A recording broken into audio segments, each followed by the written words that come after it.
The tune nobody owned. Introduction: Oliver Finch. In Lochdubh, history rarely came with a proper label. It lived in remembered verses, disputed recipes, and tunes passed from hand to hand until no one could say where they had begun.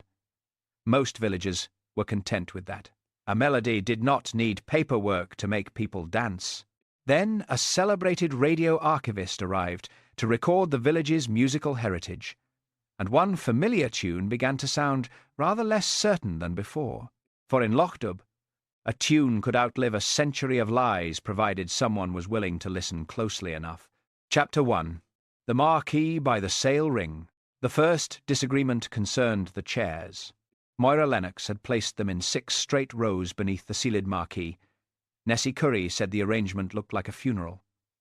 Jessie agreed, though she appeared to consider this an improvement. "It is a Heritage Recording Night," said Moira. "That is what we heard," said Nessie. "For the radio," added Jessie. Moira gripped the back of a plastic chair and breathed carefully. The Marquee stood beside Lochdubh's abandoned livestock sail ring. Rain moved across the hillside in fine grey sheets, and the roof canvas snapped whenever the wind came off the lock. Hamish Macbeth tightened a loose guy rope, while pretending not to hear Moira asking whether he had checked it properly. "I looked at it," he said. "That is not checking. It looked checked." He had been ordered to attend because Blair believed a gathering involving wealthy donors, electrical cables, and Hamish Macbeth required police supervision. Moira had immediately placed him in charge of the donor tickets. They had already gone missing twice. Lugs followed Hamish toward the rain, reconsidered, and returned beneath the musician's table, where Mrs. Wellington was guarding a tray of sausage rolls. "You will not be having those," she told him. Lugs sat down to negotiate. A blue equipment van arrived and blocked both the catering entrance and the path to the temporary lavatories. 2 assistants in black jackets began unloading silver cases. Behind them came a dark estate car. Rowan Blythe emerged beneath an umbrella held by his producer. His Sunday radio programme, Songs of the Northern Hearth, had made his voice familiar across Britain. On air, he treated every old singer as though their memories were precious. In person, he was compact, silver-haired, and dressed with studied informality. "Lochdubh," he said, looking past Moira toward the wet hill. "Marvellous." Moira introduced herself, then Hamish. "Macbeth," Rowan said. "Truly?" "Aye. How irresistible." Hamish had found that visitors who considered him irresistible usually wanted something. Rowan entered the Marquee and admired its rough charm. Moira's smile tightened. She had spent 2 days cleaning those chairs. At the far end, the tea-urn steamed noisily. "Is that safe near the equipment?" Rowan asked. Mrs. Patel looked up from arranging cups. "It has boiled water safely for 23 years. "I meant the sound." "It is a tea-urn. It sounds like tea." Hamish moved away before Rowan could improve matters. The musician's table was cluttered with fiddle strings, raffle books, music sheets, cassette tapes, and old recordings brought for the archive display. One reel-to-reel tape sat inside a clear bag. Its faded label read, "Kitchen Dances, 1956. Beside it lay a small tartan tin. Rowan noticed the tape, but his producer warned him not to touch it without gloves. He opened the tin instead. Inside was a cake of amber fiddle rosin cracked through the middle. "Good heavens," Rowan said. "Is this still in use?" Fergus Macrae had just entered carrying a black fiddle case. "It works."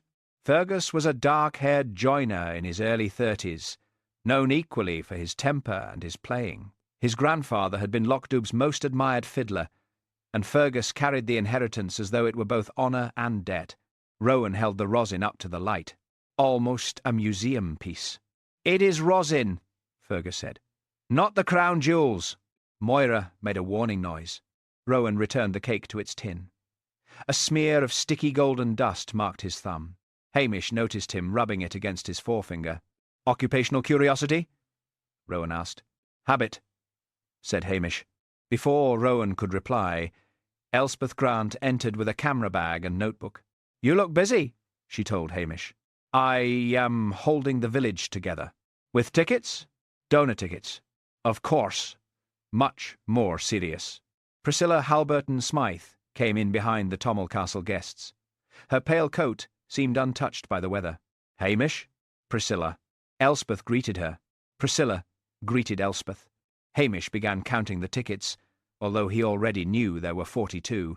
The guests asked whether the dances would be spontaneous. They are informal, Moira assured them. The first 3 are merely scheduled. Fergus opened his fiddle case. Rowan's attention shifted at once. That must be the famous Macrae instrument. It is a fiddle, said Fergus. Nothing remains only itself, once a committee prints a programme. Fergus lifted the instrument beneath his chin. Rowan asked for a few bars to test the sound of the Marquee. The first notes quieted the room.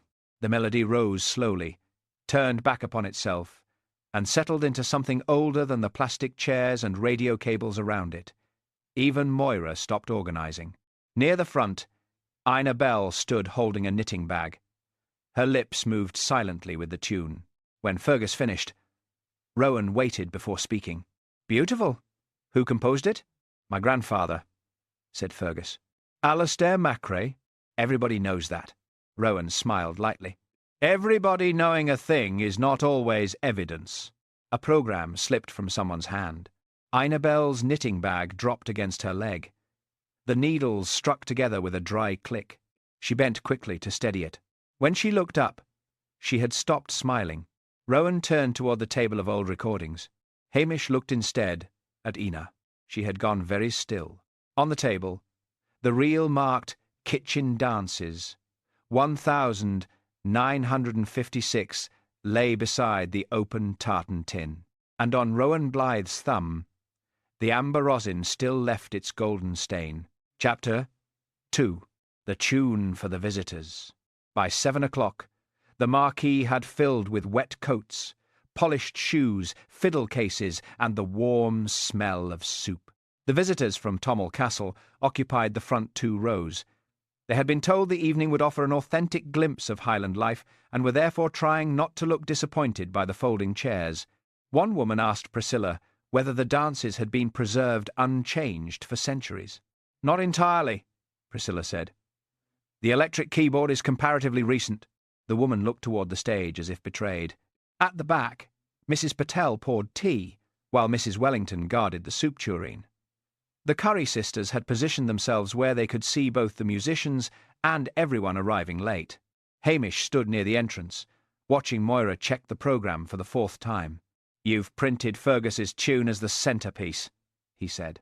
It is the centrepiece. You might have asked Rowan not to question it in front of everyone. Moira lowered her voice.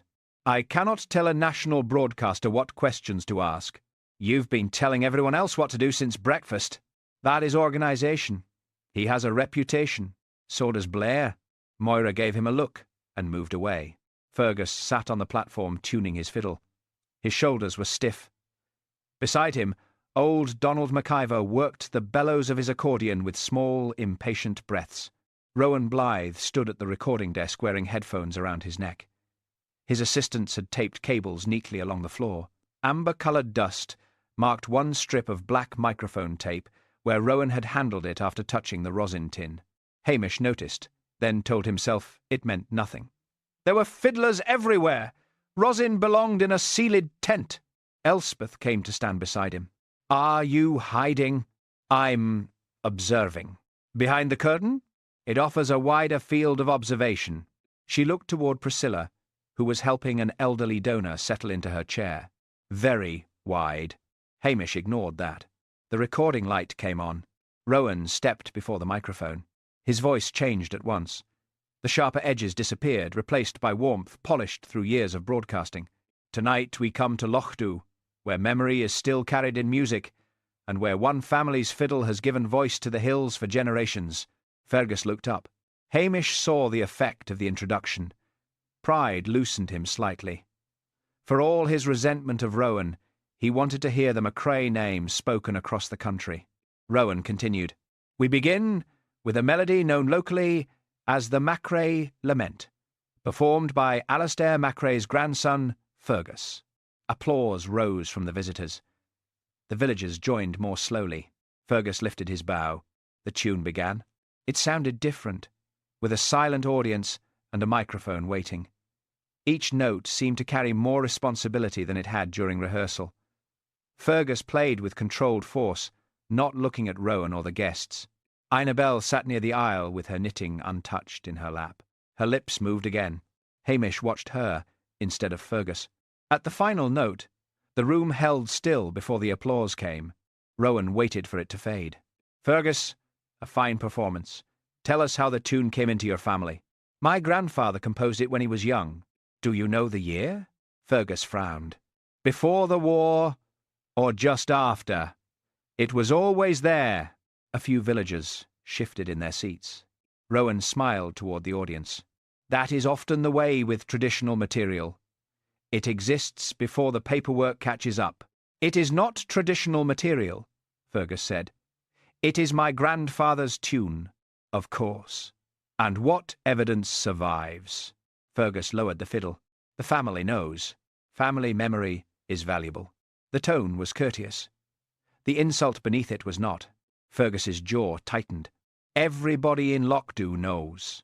"Everybody knowing a thing," Rowan said, "does not necessarily make it so." The sentence fell less lightly this time. Ina Bell dropped one of her knitting needles.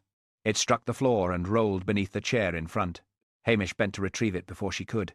"Thank you," she whispered. Her hand trembled as she took it. "You knew the tune before Alistair played it?" Hamish asked quietly. Ina's eyes moved to his face. "I did not say that. You were singing along before Fergus reached the second phrase. Everyone knows it. That's what Fergus said." Her mouth tightened. On the platform, Rowan had turned toward the archive table. "We are fortunate tonight to have several private recordings offered by Lochdubh families. Such tapes sometimes preserve what official histories overlook." He lifted the clear bag containing the reel marked "Kitchen Dances, 1956. Ina rose so abruptly that her chair scraped. "That is not for playing." Every face turned toward her. Moira hurried down the aisle. "Ina, you donated it to the archive display. For display, not for the radio." Rowan's expression became gently concerned, the way it did when interviewing nervous singers. "Naturally, nothing will be broadcast without permission." "You've no permission." "Then we shall listen privately and discuss it. There is nothing on it worth hearing." Rowan looked at the faded label. "Kitchen dances are often the things most worth hearing." Ina snatched up her knitting bag. "I am going home." Moira touched her arm. "The soup has not been served." "I have soup." This was plainly untrue, but no one challenged it. Ina left through the marquee flap. Wind pushed rain inside before the canvas dropped behind her. A low murmur began. Nessie Curry leaned toward Jessie. "She never left before the raffle." "Never," Jessie agreed. Rowan handed the tape to his producer. "Keep that aside." Fergus stepped down from the platform. "You knew this before you came here, didn't you?" "Knew what?" "That you were going to question my grandfather." "I came to examine music, not protect reputations." "You came to make a program." Rowan's smile cooled. "The two activities are not incompatible." Fergus moved closer. "If you call him a thief on the radio—" Moira caught his sleeve. "That is enough." Fergus pulled free, but he did not raise his voice again. Hamish saw embarrassment replace anger. The entire Marquee was watching him defend a dead man with no proof beyond loyalty. That made him dangerous in Blair's eyes. It did not yet make him guilty of anything. Rowan turned away first. He carried the old reel toward the curtained booth behind the stage.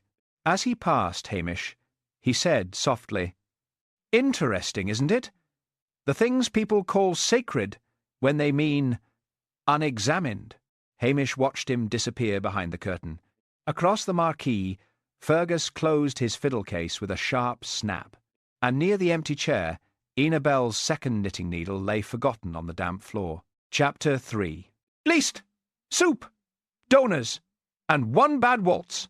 The soup was served in bowls too shallow for confidence. Mrs. Wellington blamed the hotel crockery. Mrs. Patel blamed Mrs. Wellington for agreeing to borrow it. Between them, they produced enough lentil soup for 80 people and gave the impression that each bowl had been personally negotiated. The visitors praised its rustic simplicity. "It is lentil soup," Mrs. Patel told one of them. "Yes, but so authentic." Mrs. Patel handed him a spoon. At the musicians' table, Fergus sat apart from the others, tightening and loosening the clasp of his fiddle case. Donald McIver attempted conversation twice, then gave up and applied himself to bread. Rowan Blythe had recovered his public warmth. He moved from table to table asking villagers about songs, dances, and childhood memories, while Anna Pritchard followed with her clipboard. He listened best when people spoke into a microphone. Without one, his attention had a habit of wandering toward whoever looked more useful. Hamish stood near the tea-urn with a bowl in his hand. Elspeth joined him. "You have the expression of a man eating evidence," she said. "I'm deciding whether this is soup or a warning. It is better than Strathbane. That is not a culinary standard." Across the Marquee, Priscilla was introducing 2 hotel donors to Moira. One of the women wore a cream cashmere cape and kept asking whether people in Lochdubh still gathered like this every week. "No," Moira said. "But we could, if properly funded." The woman nodded, as though weekly village dancing were a service she might sponsor from a safe distance. Elspeth followed Hamish's gaze. "She is good at that." "Who?" "Priscilla. Making rich people feel generous without letting them notice they are being managed. She was raised among them." "And you?" "I was raised among sheep. Perhaps that explains the romance." Hamish nearly dropped his spoon. Elspeth smiled into her bowl and moved away before he could answer. The Marquee flap opened with a violent snap. Chief Inspector Blair entered, carrying rain on his shoulders and irritation in every line of his body. His uniform collar appeared to have tightened during the drive from Strathbane. He surveyed the tables, the musicians, and the donors. "What's all this?" "Soup," said Hamish. "I can see it's soup. Then the investigation is progressing." Blair's eyes narrowed. Moira hurried over. "Chief Inspector, we were not expecting you until the dancing." "I came to see whether Macbeth had lost control." "He has only lost 2 books of tickets." "They were found," Hamish said. Blair looked around for somewhere important to stand. Rowan noticed the uniform and approached. "Chief Inspector Rowan Blythe." "I know who you are," Blair said, though his expression suggested he had learned it in the past 10 seconds. "Splendid. We are recording a celebration of living Highland tradition." Blair looked at Fergus, Donald, and the accordion. "You mean the scraping?" Hamish set down his bowl. "The musicians have been sounding fine." Blair gave him a broad smile. "You would say that. A man gets used to low standards in a place like this." Hamish's voice remained mild. "You'll be careful where you say that, sir. Some folk might think you lacked manners rather than hearing." The softness of the words made Blair's smile disappear. Donald McIver looked down quickly, hiding his own. Rowan watched with interest, as though someone had supplied an unexpected regional detail. Moira clapped her hands. "We should begin the first dance." Several donors attempted to look elsewhere. The chairs were pushed back. Donald lifted the accordion, Fergus remained seated, and another fiddler named Myrie Sutherland took his place. Moira announced a simple circle dance. One of the hotel guests asked whether it had symbolic meaning.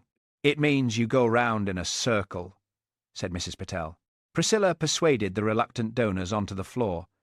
Elspeth was claimed by the local postman, who danced with great enthusiasm and no observable relationship to the music. Hamish began edging toward the entrance. Moira intercepted him. "You cannot leave." "I'm on duty." "Then duty requires visibility." "It rarely requires dancing." Priscilla appeared at his side. "Surely you remember the steps." "I remember avoiding them." Elspeth passed in the turning circle and called, "There are witnesses! Hamish!" Blair, seeing an opportunity to demonstrate command, offered his hand to the woman in the cream cape. "I know my way around a dance floor." Within 20 seconds, he stepped on her shoe. The woman gave a short cry. Blair looked down accusingly at the ground. "This floor's uneven." "It is grass," said Priscilla. Moira redirected the dancers before anyone could fall. Hamish found himself paired briefly with Elspeth, then with Priscilla, then with a donor who asked whether he owned a kilt. By the time the music stopped, he felt he had been questioned more thoroughly than most suspects. Rowan stood near the stage, applauding. "Wonderful. Slightly chaotic, but that is the life of it." Fergus rose. "You wanted authenticity, my dear fellow." "Authenticity is often chaos with a good introduction." Fergus turned away. Rowan followed him toward the archive table. Hamish watched them exchange a few low words. Fergus's face hardened, but he did not answer. He picked up his fiddle case and walked outside into the rain. Rowan remained by the table, touching the clear bag that held the old reel. Later, Hamish found him alone beside the curtained recording booth. The dancing had resumed, and the canvas walls trembled faintly with the rhythm. "You're enjoying yourself," Hamish said. "I am working." "You seem to enjoy that more when someone else is uncomfortable." Rowan studied him. "You mistake directness for cruelty." "Sometimes they travel together." For a moment, Rowan's polished expression slipped. Then he glanced toward the crowded Marquee. "The old tape is genuine," he said. "You listen to it? Part of it. A woman is humming the Macrae Lament in a kitchen recording dated 1956. That doesn't prove she composed it." "No. But it predates the first public claim by Alastair Macrae that I can find." "Who is the woman?" "I believe her name was Morag Dhu." Hamish looked toward Enabel's empty chair. "Did Fergus know?" "Not yet. You're planning to tell him gently?" Rowan smiled without warmth. "I am planning to correct the record. With teeth, you said." His eyebrows lifted. Hamish had heard him use the phrase earlier with Anna beside the booth. "A correction without teeth is merely an apology no one notices," Rowan said. "And what happens to the living people attached to it? That is not the archivist's responsibility." The answer came too quickly. Inside the Marquee, Blair attempted another turn and collided with a folding chair. The music stumbled, recovered, and carried on. Rowan lifted the reel in its clear bag. History is full of people asking for kindness when they mean silence. He went behind the curtain. Hamish remained where he was, listening to the rain strike the roof, and to the dancers trying to find the beat again. On the other side of the canvas, something clicked once, a small mechanical sound. Then the tape machine began to turn. Chapter 4. The recording booth. The rain strengthened after midnight. By then, the donors had returned to Tommel Castle. The soup bowls had been stacked, and the village musicians were packing away their instruments with the slow reluctance of people who believed another tune might still be required. Moira walked between the tables, collecting abandoned programs. "We should close the Marquee," she said. "The western side is beginning to lift." Rowan Blythe barely looked up from the recording desk. "I need another hour. You were given until midnight, and now I require another hour." Anna Pritchard stood beside him, winding a cable around her elbow. She looked exhausted. "We can finish the transfers at the hotel," she said. "The hotel does not have an isolated booth." "The booth is made of old curtains." "Excellent old curtains." Hamish, who had been helping Mrs. Patel carry the tea-urn toward her van, stopped near the stage. "Moira is right. The weather is worsening."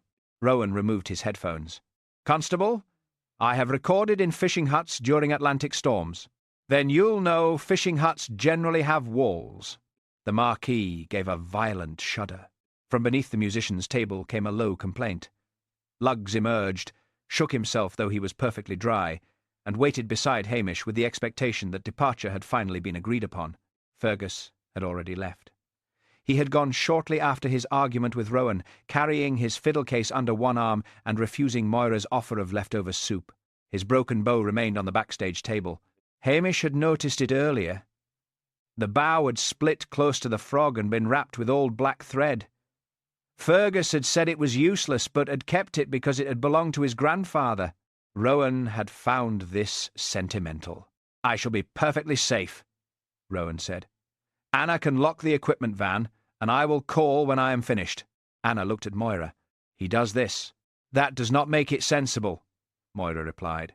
Rowan smiled. "History rarely keeps office hours. Mrs. Patel passed carrying a box of cups. Neither does foolishness. She continued out into the rain.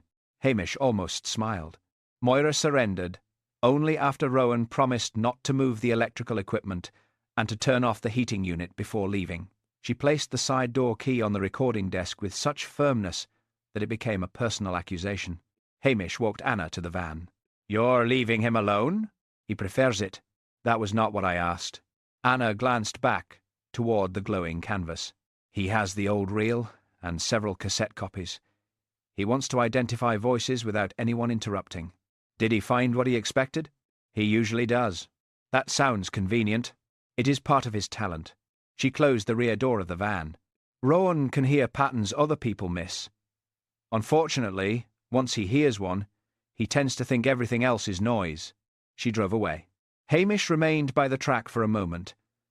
The rain fell diagonally through the van's departing headlights. When he returned to the Marquee entrance, Rowan was pulling the curtain closed around the recording booth. "You're certain?" Hamish asked. "Quite. Do not leave by the field path. The mud is bad beyond the sail ring. I shall try to survive the evening without local tragedy." Hamish's expression must have changed, because Rowan softened his tone. "I'm sorry. That was glib."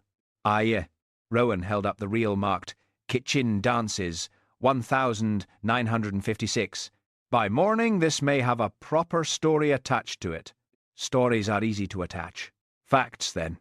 "They can be badly attached too." Rowan studied him for a moment. "You really dislike me." "I've not had time to decide." That seemed to amuse Rowan more than an insult would have done. Hamish left him behind the curtain with the tape machines running and the work lamp glowing through the canvas. By 1 o'clock, Lochdubh was dark, except for the hotel on the hill and the faint rectangle of light beside the sail ring. By 7, the light was still on. Moira discovered it when she arrived to supervise breakfast preparations. Her first thought was that Rowan had forgotten to switch off the equipment. Her second was that he had deliberately ignored her instructions. The second thought carried her as far as the booth curtain. Then she called Hamish. He arrived 10 minutes later in his uniform trousers and an old sweater, with lugs left protesting behind the cottage door. Moira stood outside the Marquee, pale and wet-haired. "He will not answer." "Did you go in?" "Only as far as the curtain." "Anyone else here?" "Mrs. Wellington is waiting by the road. I told her not to enter." For once, Mrs. Wellington had obeyed. Hamish went inside. The Marquee smelled of damp canvas, cold soup and electrical heat. Chairs stood crooked where the final dancers had left them. A paper cup rolled gently across the floor whenever the wind pressed against the wall. The recording equipment still hummed. Hamish called Rowan's name. There was no reply. He pulled aside the heavy curtain. Rowan Blythe lay beside the recording desk. The chair had fallen backward. One headphone cable was tangled beneath it. A tin of blank reel labels had spilled across the carpet, scattering white rectangles beneath the table and against the curtain. There was no blood and no visible violence. Only the fixed wrongness of a body that should have moved when the curtain opened. Hamish checked him, though there was no real doubt. On the desk, the old reel remained inside its clear bag. Rowan's notebook was gone. So was the handwritten label which had been attached to the reel the night before. Hamish stepped back and lowered the curtain. Moira was waiting in the aisle. "Well?" "He's dead." She gripped the edge of a chair. "An accident?" "I don't know yet." Blair arrived from Strathbane before the doctor. He entered the Marquee, complaining about the road, the rain, and the lack of proper lighting. Then he saw the body and became official. "Headphone cord," he announced. Tripped, struck his head. "Bloody artists leaving wires everywhere." Hamish looked at the overturned chair. "Perhaps." Blair glanced at him. "What's that meant to mean?" "It means perhaps." Macnab photographed the booth while Blair questioned Moira. His tone suggested she had personally arranged the death to embarrass him. The doctor found bruising at the side of Rowan's neck and behind one ear. Blair changed his opinion without acknowledging the first. "Murder," he said. "Obvious." Near the recording table, Macnab bent and lifted something with a gloved hand. It was Fergus Macrae's broken bow. Moira made a small sound. "He threatened Rowan," Blair said at once. "It was on the table last night," said Hamish. "Was it? Ah, yeah. Convenient that you remember." Hamish moved closer to the microphone stand. A strip of black tape held the cable in place. Across its surface was a fine smear of golden dust. Amber rosin. More clung to the inner edge of the dark booth curtain, at shoulder height. Rowan had handled the cracked rosin tin earlier. That could explain dust on his hands or papers. It did not explain why it marked the curtain in a place he had no reason to touch while sitting at the desk. Hamish looked at the scattered blank labels. One rectangle had left a clean space in the dust near the table leg, as though it had lain there briefly and then been removed. Blair was already asking where Fergus lived. Hamish said nothing. He touched neither the tape nor the curtain. Outside, rain struck the Marquee roof in steady bursts, and the abandoned sail ring stood empty beyond the canvas.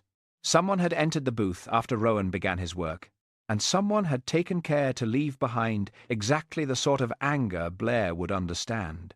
Chapter 5. The Angry Grandson. Blair found Fergus before breakfast. By 9 o'clock, half the village knew he had been taken to Strathbane for questioning, and the other half knew 3 different reasons why. Nessie Curry had heard Fergus's fingerprints were on the recording equipment. Jessie had heard they were not, which she considered more suspicious. Hamish found them outside Patel's shop, beneath one umbrella. "We are not saying he did it," Nessie told him. "No," said Jessie. "We are only saying he had the temperament." "Whose temperament?" Hamish asked. They looked briefly uncertain. "His own," Nessie decided. Mrs. Patel opened the shop door. "Inside or away. You are blocking people who wish to buy things." There were no people behind them, but the sisters went in. Hamish continued toward the Macrae cottage. It stood beyond the kirk. A square white house with a slate roof and a workshop attached at the side. Fergus's mother, Catriona, answered the door wearing an apron dusted with flour. "My son is not a murderer." "I didna say he was," Blair did. Blair often speaks before the rest of him catches up. This did not comfort her as much as Hamish had hoped. She let him into the kitchen. A bowl of bread dough sat beneath a cloth on the table. Fergus's grandfather looked down from a framed photograph above the mantel, fiddle under his chin and one eyebrow raised as if the photographer had been wasting his time. Catriona followed Hamish's gaze. "My father played that tune at every wedding and funeral from here to Ullapool. He said he composed it. He did not need to say it. Everyone knew." Hamish heard Rowan's voice in the answer. "Did Fergus quarrel with him after the Ceilidh? He came home wet and furious. He said that radio man meant to drag grandfather's name through the dirt. What did he do then?" "He sat here until nearly midnight." "You were with him?" "I went to bed at 11. So he might have left." Her face tightened. "You sound like Blair." "I'm trying not to." Catriona turned toward the sink. "Fergus has spent his whole life being told to live up to a dead man. Now he is being blamed for defending him. Is that not enough humiliation for one morning?" Hamish looked again at the photograph. Where did Alasdair learn his music? From his father. From dances. From anyone who would play with him. Morag do? Catriona dropped a teaspoon. It struck the sink and disappeared beneath a plate. "I have not heard that name in years. But you have heard it. She worked here before I was born. As a servant, as help." The correction came quickly. "Did she play?" Everyone played something then. Catriona found the spoon and placed it too carefully beside the tap. "That woman, Ina Bell, has been filling your head. Ina has barely told me anything." "Then leave it that way." Hamish had the sense of a door closing softly in front of him. At Strathbane Station, Blair had arranged Fergus in an interview room beneath a fluorescent light that made everyone look already convicted. Fergus sat with his arms folded. His dark hair was still damp from the rain. He had refused tea, which Blair appeared to consider evidence of instability. "You threatened the victim," Blair said. "I told him not to call my grandfather a thief, and then your bow was found beside the body. It was already there. So you admit it was yours?" "I told you that an hour ago." Blair leaned back. "A man insults your family. You lose your temper. You go back after everyone leaves." "I did not." "You expect us to believe you sat at home like a good wee boy?" Fergus's chair scraped as he stood. Hamish stepped into the doorway. "Sit down, Fergus." Fergus looked at him, breathing hard. Blair smiled. "There. Temper. Anyone might develop one after listening to you long enough," said Hamish. Blair's face darkened. "You stay out of this, Macbeth. I was at the scene. That makes staying out inconvenient." He placed the broken bow, sealed in an evidence bag, on the table. "When did it break?" he asked Fergus. "Last winter." "How?" "I caught it in the case lid after a wedding." "Why keep it?" Fergus looked away. "It was my grandfather's." Blair tapped the bag. "Sentimental rubbish." Hamish examined the split in the wood. The exposed fibres were dull and dry. Dust had settled inside the break. A fresh snap would have shown pale wood. "Macnab photographed where it was found?" he asked. "Aye," Blair said. "Near the recording desk, where the killer dropped it, or placed it." Blair gave a contemptuous laugh. "You have something better? The break is months old. Whoever left it there wanted it recognised." Fergus stared at the bow. "I left it on the backstage table during rehearsal." "Who knew it was yours?" Hamish asked. "Anyone who heard Rowan mocking it." Blair drummed thick fingers against the table. He still had motive. So did anyone who wanted Fergus blamed. Blair rose. "You're always doing this. A suspect is obvious, and you start making fog around him." "No," Hamish said softly. "I'm waiting for the fog to clear." For a moment, they stood facing one another. Then Macnab appeared at the door and handed Blair a preliminary report. Blair read it with increasing displeasure. There were no usable fingerprints on the bow. It had been wiped. Fergus was released without apology, but told not to leave the area. Outside the station, he lit a cigarette with shaking hands. "You nearly made Blair's work easy," Hamish said. He was enjoying himself. "Aye. Do not help him." Fergus took a hard pull of smoke. "I hated Rowan. That's allowed. I thought about hitting him. That's less useful. I did not kill him." Hamish believed he believed it. That was not yet the same as innocence, but it mattered. "Did you go near the booth after the dancing?" "No." "Did you see anyone who did?" Fergus hesitated. "Moira was still fussing around when I left. She said the old tape should never have been brought out." "Anything else?" She asked Rowan to delay the broadcast. He laughed at her. "What exactly did he say?" "That once people had heard the truth, no committee could stuff it back into a programme." Hamish watched Fergus walk toward the bus stop. At the Strathbane canteen, Blair insisted they eat while waiting for the full forensic report. The pudding had formed a skin thick enough to suggest self-defence. Hamish left his untouched. Back in Lochdubh, Mrs. Patel found him in the shop storeroom reading Rowan's equipment inventory. She placed a bowl of lentil soup beside him. "This one is hot," she said. Hamish tasted it. The warmth reached him before the flavour did. "Fergus?" she asked.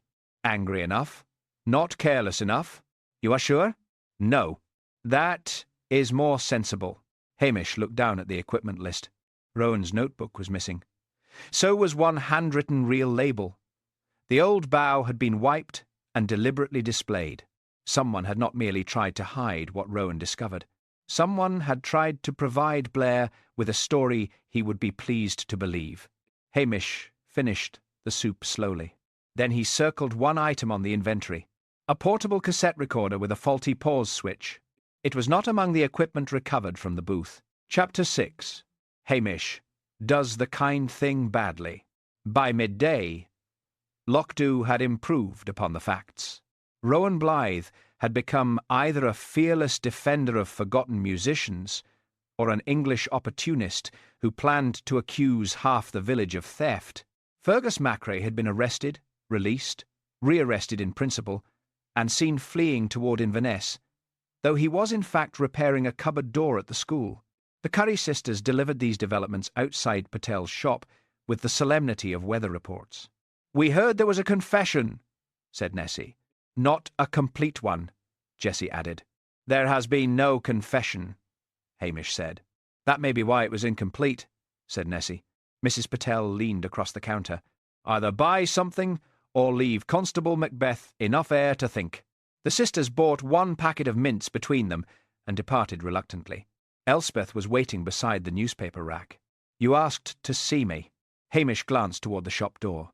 "Somewhere quieter. That sounds promising. It is about Rowan's recording. Less promising." They walked behind the shop to the narrow kitchen, where Mrs. Patel's kettle had begun to boil. Elspeth sat at the small table and opened her notebook. Hamish frowned at it. "I'd rather you didn't write anything yet about the Macrae tune." "Why?" "Because I do not know what Rowan proved. You know there is an older recording. I know there is a tape with a woman humming the tune. And Fergus threatened the man investigating it. That is exactly why I'm asking." Elspeth closed the notebook, but did not put it away. "You want to protect Fergus and Ina Bell. From what? From being turned into a headline before I understand what happened." Elspeth studied him. "You do realise that asking a journalist not to write something is often the fastest way to make it sound important. I trusted your judgment." "That is nearly unfair." "Nearly?" She sighed. "I will hold it for now. But if another paper gets the story, I cannot pretend I never knew. That is fair." "No, it is professional. Fairness is what you are trying to do, and I'm not sure you're very good at it." Hamish leaned back. "I'm doing my best. That is what worries me." By the time he returned to the police station, someone had told Moira that Elspeth was suppressing a scandal involving the Macrae family. Moira arrived 5 minutes later. "What have you told the press?" "Very little."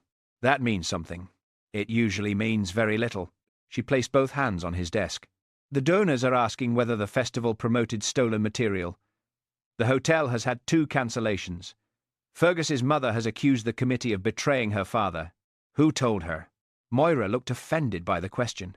"People talk." "Aye. Especially after being given something vague to talk about." Her mouth tightened. "You should have made a statement." "I have no statement." "Then invent a calming one." "That is not generally police procedure." "It is committee procedure."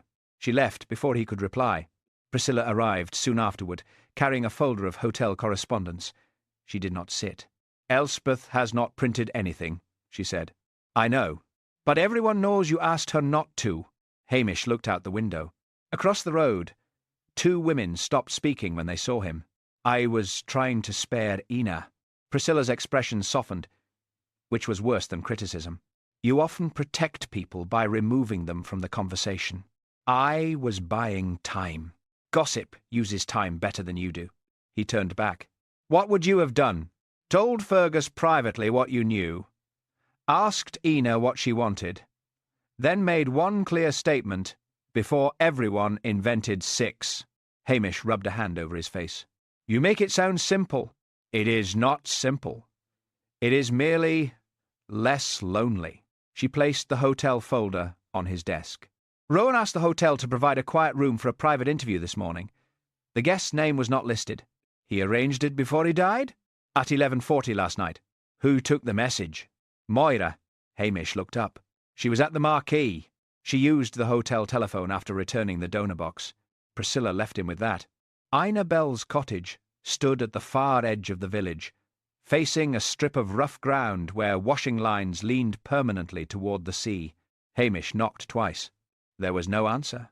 He saw movement behind the curtain. "Ina." "It is Hamish." Silence. "I'm not here to take the tape." The door opened a few inches. "You should not have let them talk about Morag." "I didna." "You did not stop them." That was harder to answer. Ina allowed him inside. Her sitting room was warm and crowded with small objects. Framed dance programs, china birds, biscuit tins, and photographs arranged so tightly that some faces had disappeared behind others. A kettle sat cold on the hob. Hamish filled it without asking. Ina lowered herself into a chair. "Fergus's mother came here." "What did she want?" "For me to say the recording proves nothing." "Does it?" Ina picked at a loose thread on her sleeve.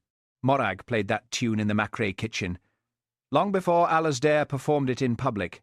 Did she compose it?" "I heard her say she had made a new air." "That is not the same as proof." "No, but you believed her." Ina's eyes filled, though no tears fell. Morag had no reason to lie. "Nobody was listening." The kettle began to murmur. "What happened afterward?" Hamish asked. Alastair started playing it at dances. People praised him. Morag complained once. To whom? Too old, Mr. Macrae. And? Ina gave a small, bitter laugh. He took care of things. What does that mean? It means she stopped speaking of it. Was she paid? I do not know. Threatened? I said, I do not know. Her voice had sharpened. Then it collapsed again. Folk like us were trained not to own anything too loudly. Hamish poured the tea. Rowan intended to broadcast the recording. He intended to make Morag famous, now that fame could do her no good. Perhaps he meant to restore her name. He meant to say it first.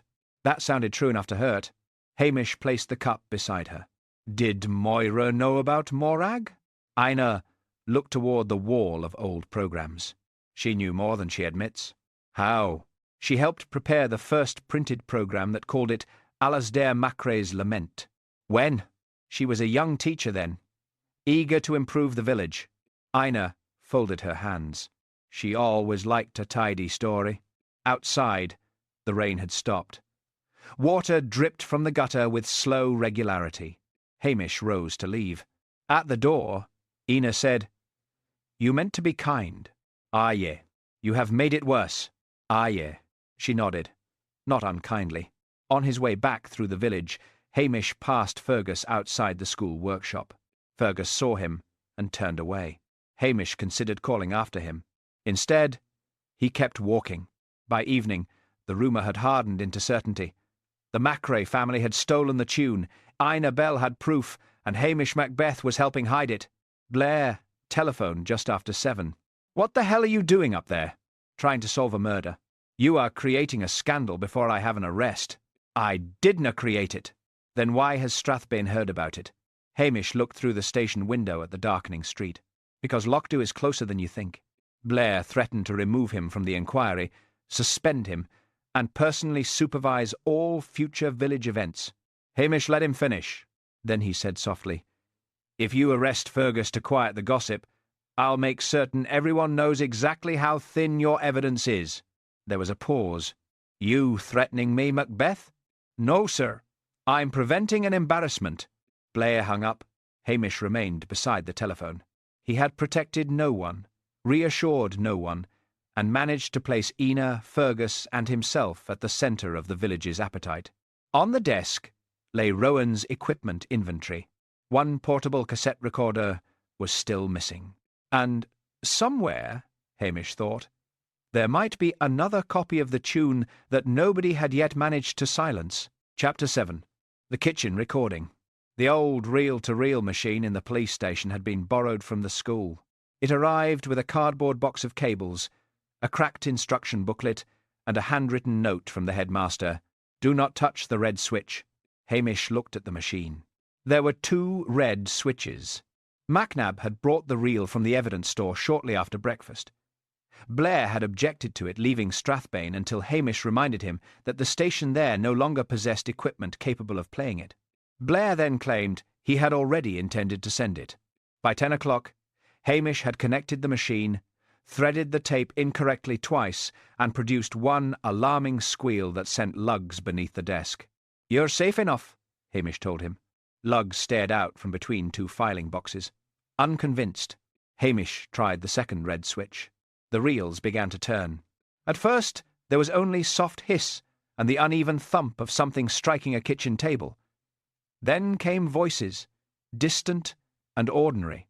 A woman asked whether the potatoes were done. A man said they had been done 20 minutes and were now entering a different form of existence. Someone laughed. Hamish leaned closer. A fiddle began, rough and lively. Feet scraped across a floor. There were fragments of conversation, plates being moved, and a door opening to wind. It was not a performance. No one had become solemn for the machine. People coughed, talked over the music, and called for more tea. Hamish understood why Rowan had valued it. The recording did not preserve history, as people later preferred it. It preserved interruption. After several minutes, the dance tune ended. Water ran into a sink. A woman began humming. The melody was unmistakable. The Macrae Lament sounded smaller in the kitchen than it had beneath the marquee lights. She hummed it without performance or ceremony, repeating one phrase while washing dishes. Another voice said, "That one again, Morag?" The humming continued. A man laughed. "You'll not put your name on that, Morag." There was no answer for several seconds. Then the woman said, "It is mine, whether my name is there or not." The tape clicked and jumped. Hamish stopped it. Lugs emerged slowly, sniffed the machine, and retreated when the reels moved again. Hamish replayed the exchange. The man's line could have been a joke. That was what anyone wishing to dismiss it would say. Yet Morag's reply carried no amusement. She sounded tired rather than angry, as though the argument had already occurred elsewhere. Hamish let the tape continue. A chair moved. Someone called for Alastair. The kitchen door opened and closed. Then came another sound beneath the hiss. A small mechanical click. Hamish paused.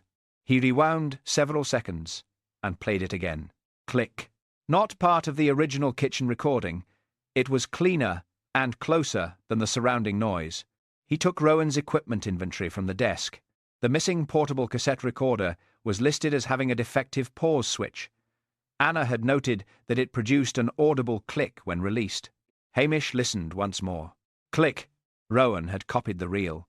The old tape had not been his only evidence. He telephoned Anna Pritchard at Tommel Castle. She answered on the 5th ring. "Have you found the recorder?" Hamish asked. "No. I thought the police had it. It was not in the booth." A pause followed. "Rowan used it that night," she said. "He made rough copies whenever he wanted to mark sections without touching the original. Where would he keep the cassette? In the recorder. Unless he removed it. Did anyone know he had made a copy? I did. Moira may have heard us discussing it. Fergus? He was nearby earlier. What about the real label? The handwritten one? Aye. Rowan removed it before copying the tape. He wanted to examine the paper and ink. Where did he put it? On the desk. Beside the recorder. Hamish looked toward the evidence, photographs spread across the station table. The recorder was gone. The label was gone. Yet the original reel remained. Someone had entered the booth believing the handwritten label and Rowan's notes were the dangerous evidence. They had either overlooked the copy or taken the machine containing it. "Did Rowan say who the man was on the tape?" Hamish asked. "He thought it was Alastair Macrae's father. That would matter. Everything mattered to Rowan once he had decided it belonged in a programme." Anna's voice sharpened. "You keep speaking as though that made him responsible for what happened. It made him responsible for hurting people, not for being killed." She was silent. Then she said, more quietly, "He was unbearable when he believed he was right." Was he right often? Often enough to become unbearable? After the call, Hamish returned to the recording. He listened past the humming until the kitchen dance resumed. Near the end, someone mentioned a school concert programme. Another voice asked whether Miss Lennox had typed it yet. Hamish sat upright. Moira had been young then, but not absent. The tape was from 1956.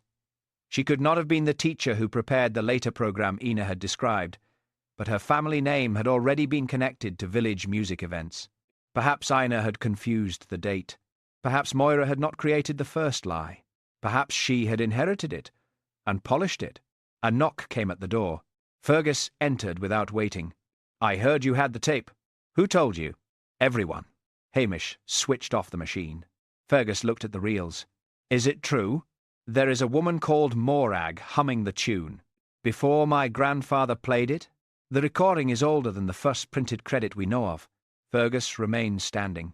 His anger was present, but beneath it was something more helpless.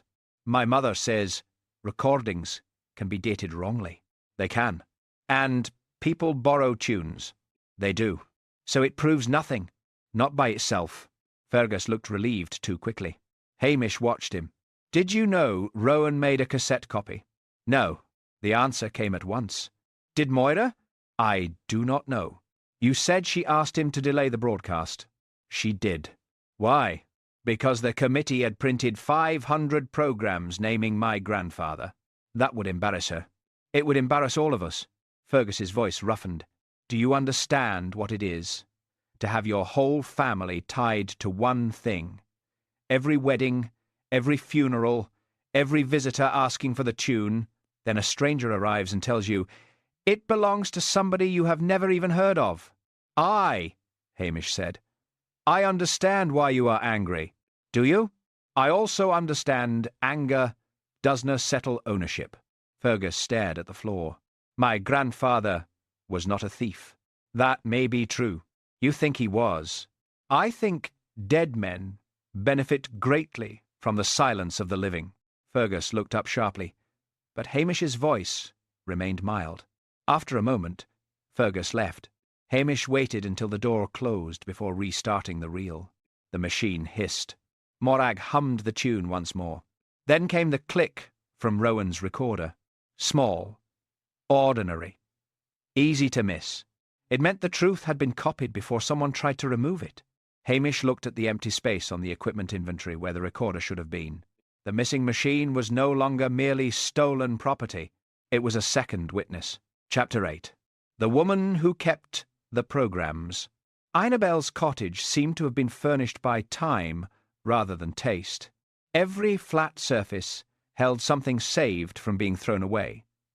Dance cards, ticket stubs, photographs, cracked brooches, church notices, bundles of letters tied with wool, and biscuit tins containing objects nobody had asked to see for 40 years. Hamish stood before a wall of framed programmes. The earliest were handwritten. Later ones had been typed, duplicated, and eventually printed on glossy card. In nearly every photograph, the men with instruments occupied the centre, while the women who had prepared the food or cleared the floor appeared at the edge, half hidden by shoulders. Ina placed a tin on the table. "These are in order. You keep everything in order?" "I keep what other people forget." The answer was not proud. It sounded like work. Hamish opened the tin. Inside were programmes from Ceilidh's, school concerts, and fundraising dances. Some carried names he knew. Others belonged to families that had left Lochdubh or died out. He found a cream card dated 1963, a Highland evening of music and dance. Halfway down the programme was the title, Macrae's Lament, composed and performed by Alistair Macrae. The type was slightly uneven. At the bottom, in smaller letters, appeared, Programme prepared by Miss Moira Lennox, Lochdubh School. Hamish placed it on the table. "This is the first printed claim?" "The first I kept." "Why did Moira write it that way?" "Because Alistair told her to." "And she believed him?" Ina poured tea into 2 cups. "Moira believed respectable people. Most young teachers did. That is not the same as helping erase Morag." "No." Ina sat opposite him. "It became that later." Hamish waited. Outside, wind moved through the washing line. A wooden peg tapped against the pole with patient regularity. Ina lifted the cream programme. Morag worked for the Macraes from the time she was 14. Cleaning, cooking, watching children, helping at dances. She could play a fiddle well enough to make other musicians angry.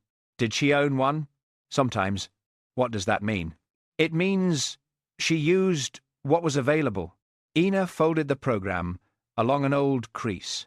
She made tunes in the kitchen, bits of them while peeling potatoes or carrying coal. Most were never written down, but the lament was. Not by her. Who wrote it? Alistair. Hamish frowned. Ina shook her head. He wrote the notes after hearing her play it. That is not the same as making it. Did Morag object? At first, no. She was pleased anyone thought it worth remembering. And later, when he began calling it his own, Ina looked toward a photograph on the mantel. 3 young women stood outside the Macrae house. One had been cut partly out of the frame. Morag told old Mr. Macrae that Alistair had taken her tune. He said she should be grateful the family had made something of it. Hamish thought of Rowan's remark about corrections with teeth. What happened then? She lost work. From the Macraes? From several houses. News travelled. Was she paid? A little. For the tune? For silence. Ina's voice remained level. That was how things were done when people wanted to be cruel without raising their voices. Hamish looked again at the programme. And Moira knew? Not then. Not all of it. When did she learn? Years later. Morag told her. Ina rose and crossed to a low cabinet. She removed another biscuit tin and brought it to the table. Inside were letters, folded newspaper cuttings, and a black-and-white photograph of Moira as a young woman standing beside Alasdair Macrae at a school concert. She was organising a village music book, Ina said. She went asking older people where songs came from. Morag told her the truth. What did Moira do? She said there was no proof. That may have been true. It was useful. Ina's eyes met his. By then, the tune had become part of the Macrae name. People requested it at concerts. Visitors came to hear Alasdair. The village liked the story. And Morag? She had become inconvenient. Hamish picked up the photograph. Moira looked earnest and serious, holding a stack of programmes against her chest. Did she continue crediting Alasdair after speaking to Morag? Yes. Why keep the old programmes? Because one day, someone might ask. You could have asked. Ina's mouth moved in a tired smile. People like me often save courage for later. Sometimes later arrives after it can help. Hamish did not argue. Did Rowan visit you before the Ceilidh? Yes. He knew Morag's name. I told him enough to make him interested. Then I regretted it. Why? He did not listen the way he did on the radio. He kept asking what Morag wore, whether she was bitter, whether there had been a romance with Alasdair. He wanted a better story. He wanted a story with himself inside it. Ina opened another envelope. Inside was a photocopy of a handwritten note. Hamish read, "The tune Morag called her Lament is to be played after the interval. Alasdair says it should be listed under his name for simplicity." The signature beneath was Moira Lennox's. "Where is the original?" he asked.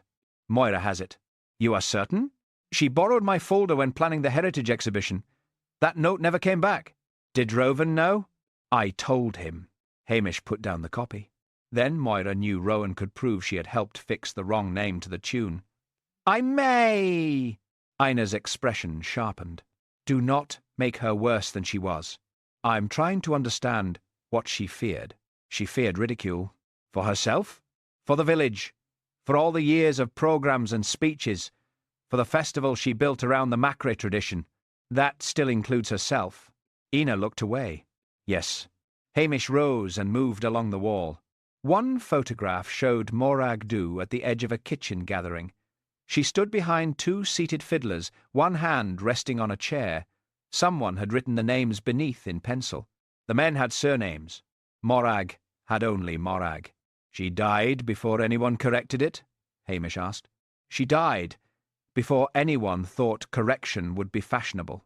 Ina joined him. At her funeral, they played the lament. Who introduced it? Alasdair. As his? No. That surprised Hamish. What did he call it? Ina's voice softened. He said, "This was Morag's favourite. Not an admission. Not quite a lie. Enough room for memory to be rearranged later." Hamish looked back at the copied note. "When Rowan arranged the private meeting, was it with Moira?" "I expect so." "Did she tell you?" "No. But she came here the afternoon before the Ceilidh. She asked whether I had given Rowan any papers." "What did you say?" "That I had given him nothing." "Was that true?" "I gave him the photocopy." Ina sat down heavily. "I thought if he had proof, people would finally stop pretending." "And then?" "I heard him speak to Fergus. I saw how pleased he was with the damage before he had even done it." She pressed her fingers against her eyes. "I wanted Morag's name restored. I did not want her turned into Sunday entertainment." Hamish placed the programme back in the tin. The room had grown dim. Rain had begun again, softly against the window. At the door, Ina said, "Moira was not the first person to take Morag's name away." "No, but she had chances to give it back." "Aye, eh?" Hamish stepped outside. Across the village, The Heritage Marquee stood beside the old sail ring, its wet canvas sagging between the ropes. Moira Lennox had spent years arranging Lochdubh's past into programmes, exhibitions, and respectable stories. Rowan had threatened to tear one open in public. And somewhere among the missing recorder, the stolen label and the amber rosin lay proof that someone had tried to tidy the truth once again. Chapter 9. The Rosin in the Case. Moira Lennox received Hamish in a sitting room where every wall appeared to have been awarded a certificate. Framed Ceilidh posters hung beside school photographs, committee letters, and a faded newspaper cutting about Lochdubh's first Heritage weekend. On the mantel stood a row of brass plaques, polished to the point of accusation. Moira herself wore a navy cardigan, and the expression of someone prepared to cooperate, provided the questions were sensible. "You have spoken to Ina," she said. "Aye. She has never forgiven the Macraes for employing her mother. That was not what we discussed." "It will have coloured whatever she told you." Hamish sat on the edge of a stiff armchair. "She says Morag told you she composed the lament." Moira folded her hands. "Morag claimed many things toward the end of her life." "Was she confused?" "No." "Then that was an unkind answer." Moira's mouth tightened.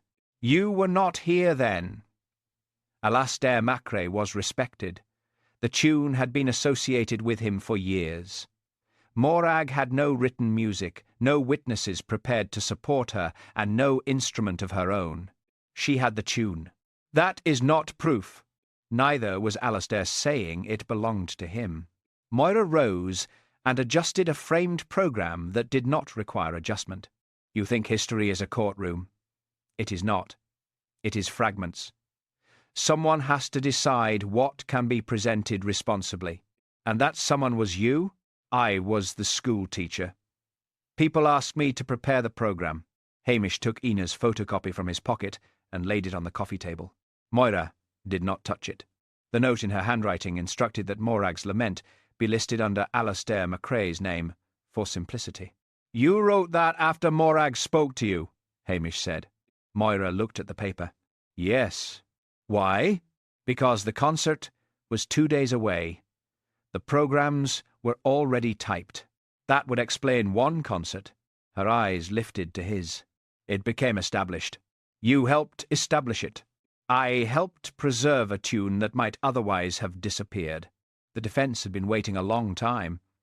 Hamish could hear how often she had repeated it privately. "Did Rowan show you the old reel?" "He played part of it." "When?" "During the supper." "Before Fergus threatened him?" "Yes." "What did you ask Rowan to do?" "To delay any broadcast until the evidence could be examined properly."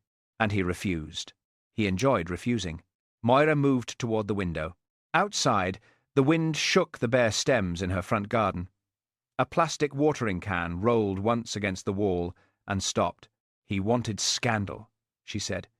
"He called it correction, but he wanted the moment when everyone gasped." "That does not make him wrong." "It does not make him decent." Hamish let the silence remain. On a chair near the bookcase lay an old black fiddle case.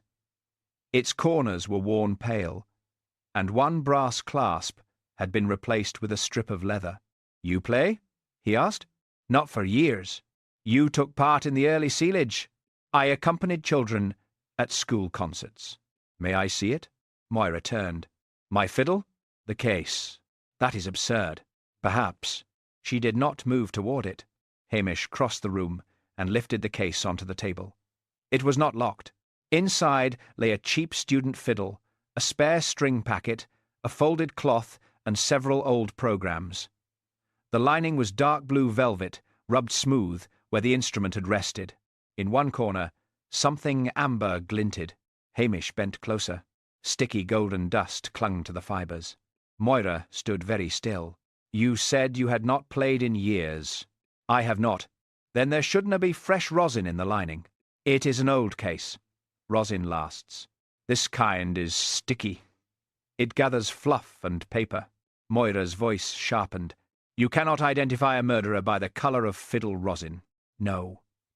But I can ask why the same cracked amber cake left dust on Rowan's thumb, the microphone tape, the booth curtain, and now your case." She stepped toward him. Half the musicians handled that tin. Did you? I may have moved it. When? I do not remember. Hamish touched the velvet lining with the tip of a pencil. A small rectangle of cream paper was stuck beneath the folded cloth. One edge had darkened where Rosin held it to the fabric. He lifted it carefully. The faded handwriting read, Kitchen dances, 1956 bell household, Morag humming after supper. Moira's face lost its colour. The label missing from Rowan's reel. For several seconds, neither spoke. Then Moira sat down. You have misunderstood. It was inside your fiddle case. I found it. Where? Near the curtain. Before or after Rowan died. Her hand closed around the edge of the chair. I went back to speak to him. Hamish waited. The Marquee was still open. The side key was on the desk. He had no right to lock himself in with village property. What time? After 1. You told everyone you went directly home. I did not want people imagining things. What did you find in the booth? Moira looked toward the posters on the wall. Rowan was alive. He was listening to the cassette copy and making notes. The missing recorder. He said the next program would begin with Morag's voice, then describe how Lochdubh had stolen her music. Had it? We had not stolen it. We had inherited a mistake, and kept renewing it. Her eyes flashed. You think it is easy to tear down what people love? The festival, the visitors, the grants, the pier steps were being repaired because people believed Lochdubh had something worth preserving. It did. Rowan would have made us ridiculous. He would have made you answer a question. Moira's voice became small. I asked for the cassette. He laughed. What happened then? I reached for the recorder. He caught my wrist. I pulled away. Her eyes closed. The curtain tangled behind me. I had the rosin tin in my hand, because I had moved it from the table. It cracked further. There was dust everywhere. And Rowan? He tried to take the recorder back. We struggled. He fell against the chair. Hamish's voice stayed level. The doctor found pressure at his neck. Moira did not answer. You used the headphone cord. He would not stop. The words escaped before she could shape them. The room seemed to contract around them. After a moment, she whispered, Only for a few seconds. Long enough. Moira pressed both hands against her face. I did not go there to kill him. No. I only wanted the label and the copy. You took the recorder? She nodded. Where is it? In the locked drawer beneath the committee files. And Fergus's bow? Her hands dropped. I saw it on the backstage table. I thought people already knew they had quarrelled. So you placed it beside Rowan. I panicked.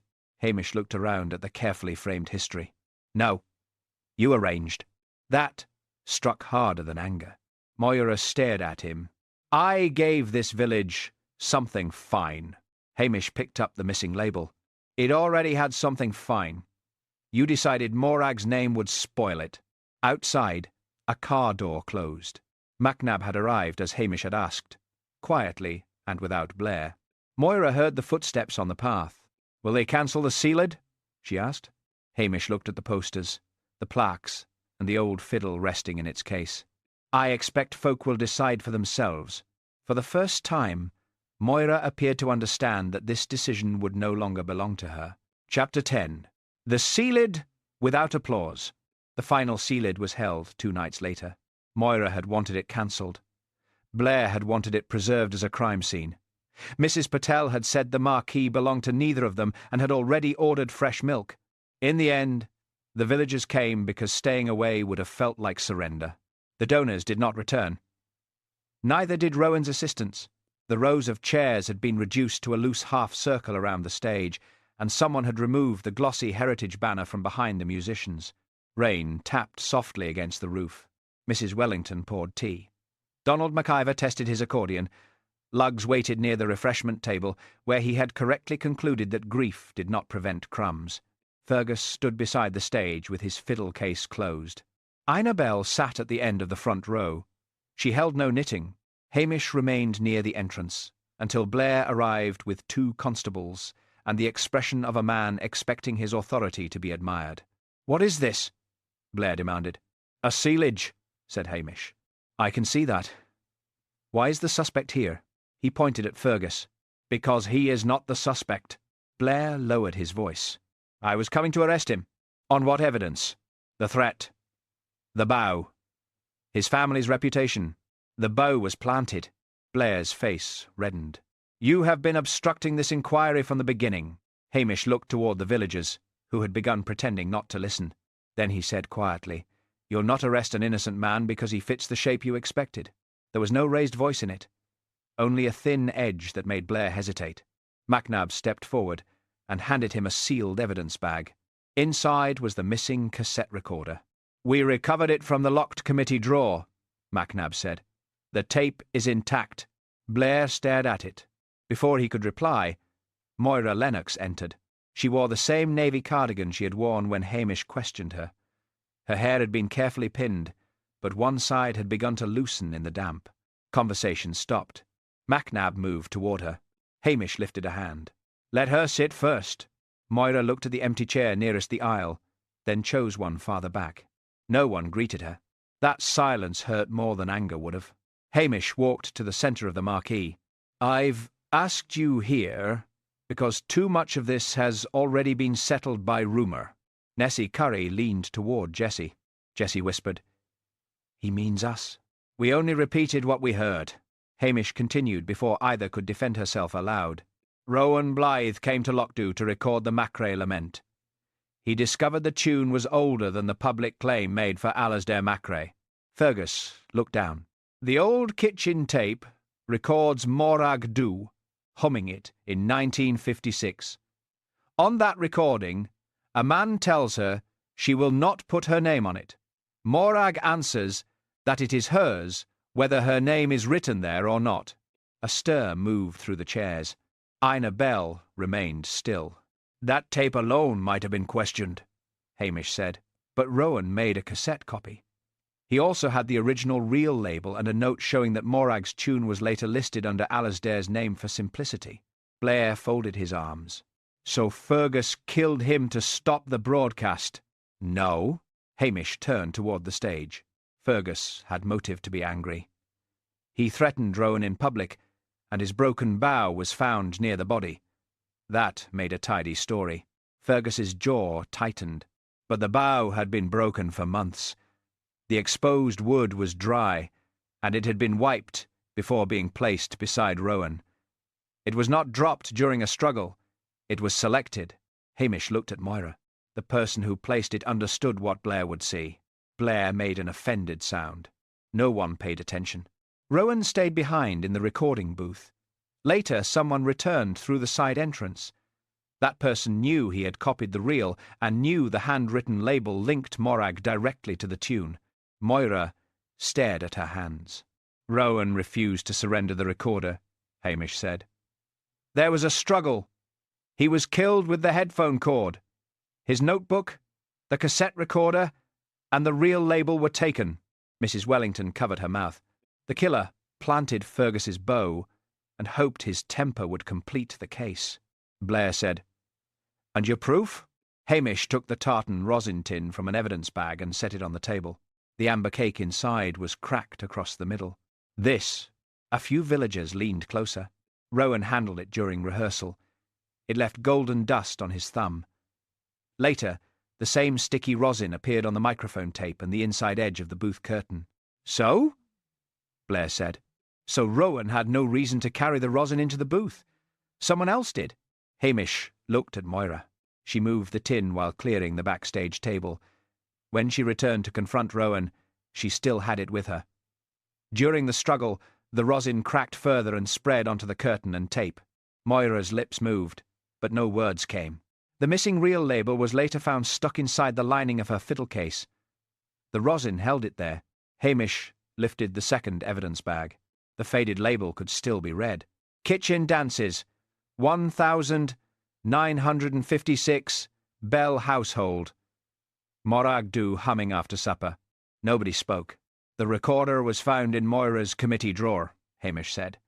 "The cassette copy proves the evidence existed before Rowan died." Blair looked from the recorder to Moira. "You confess to this?" Moira raised her head. "I asked him to wait." Her voice was scarcely louder than the rain. I told him the village needed time. He said delay was only another word for cowardice. That may have been cruel, Hamish said. It was not a reason to kill him. He would have made us ridiculous. No. He would have made you admit the programme was wrong. Moira's face tightened. You think it was only a programme? The tune brought visitors. It brought grants. It gave the village something people recognised. It already had that. Not with Morag's name. The words escaped sharply.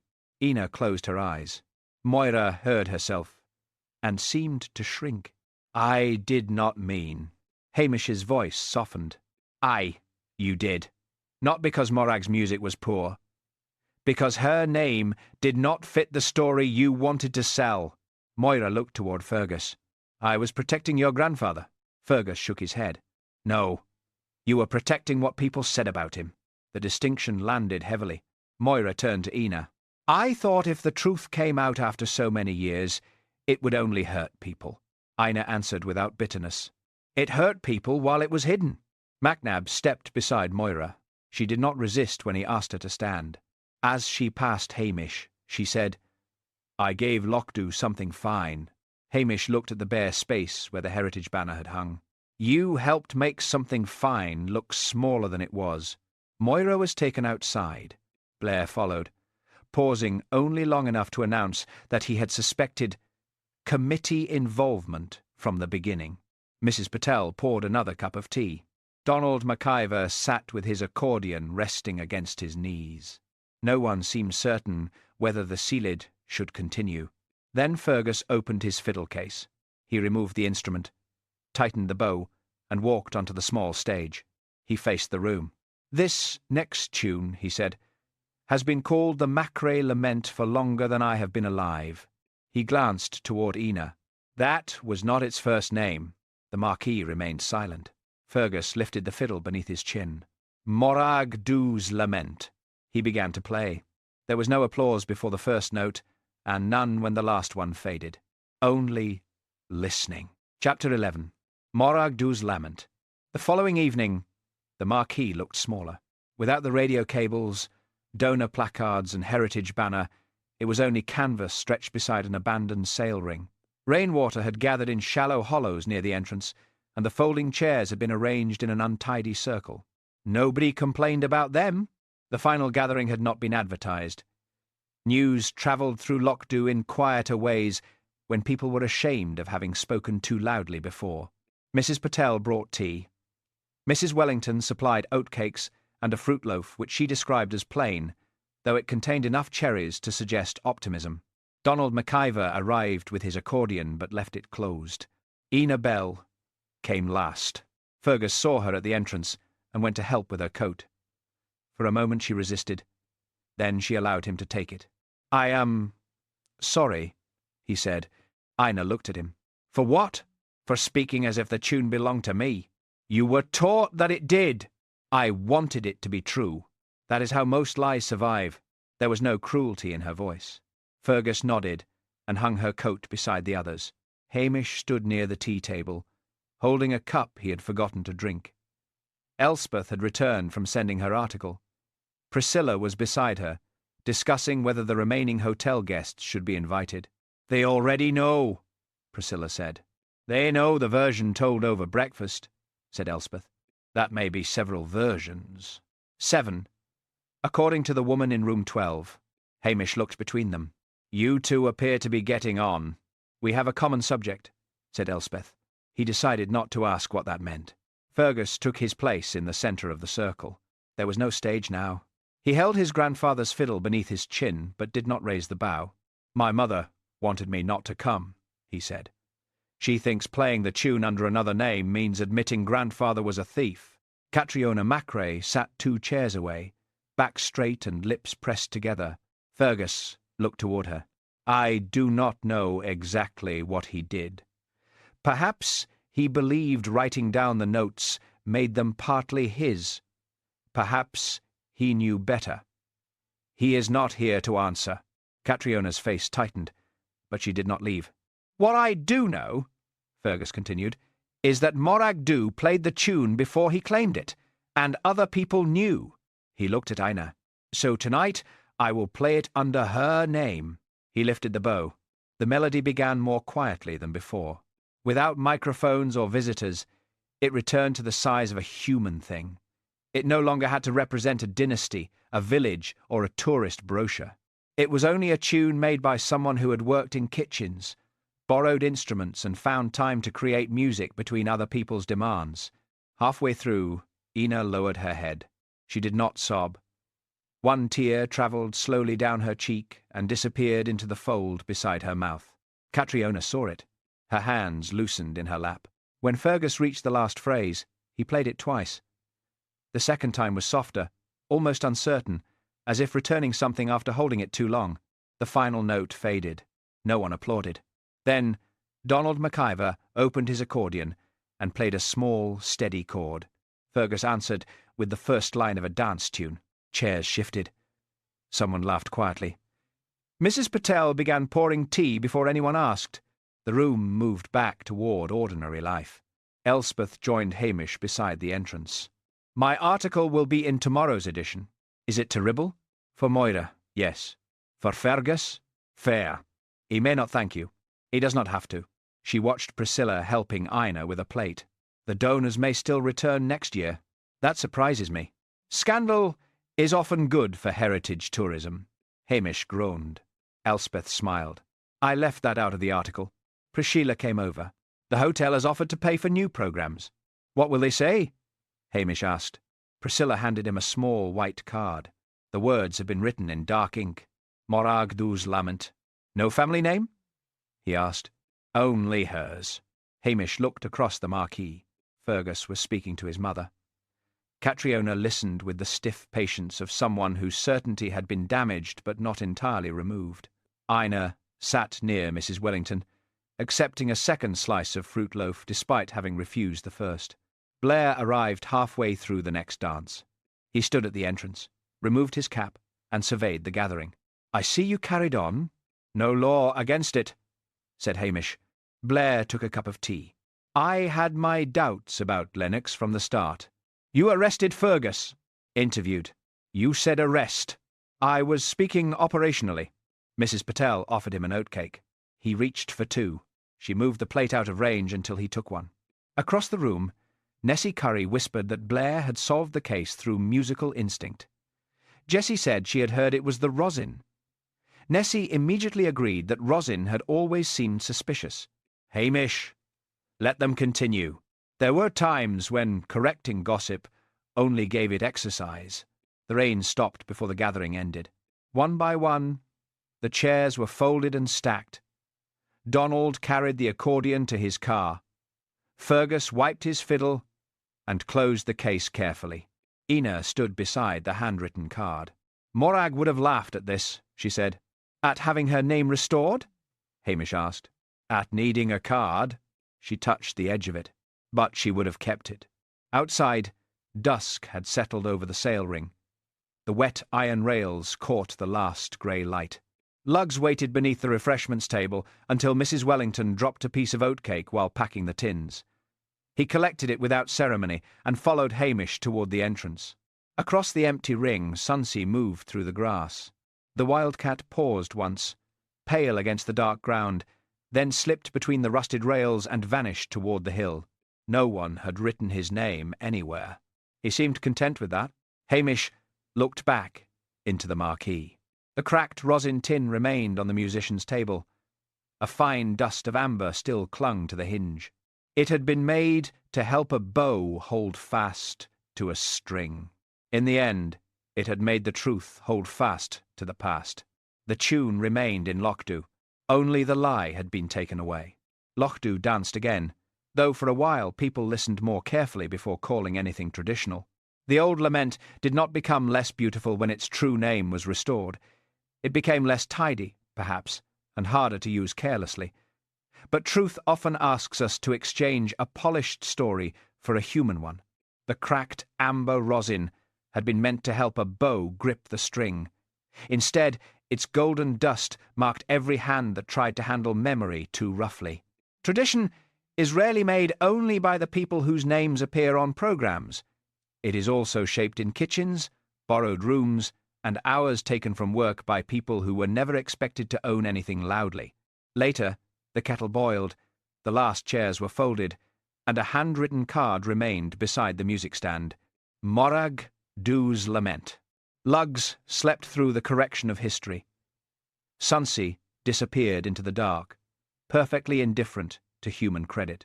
How many beautiful traditions do you think have the wrong name attached to them? Thank you for joining us in Lochdubh. And when everyone blamed the angry fiddler, Hamish followed a trace of amber rosin to the person who had rewritten the music.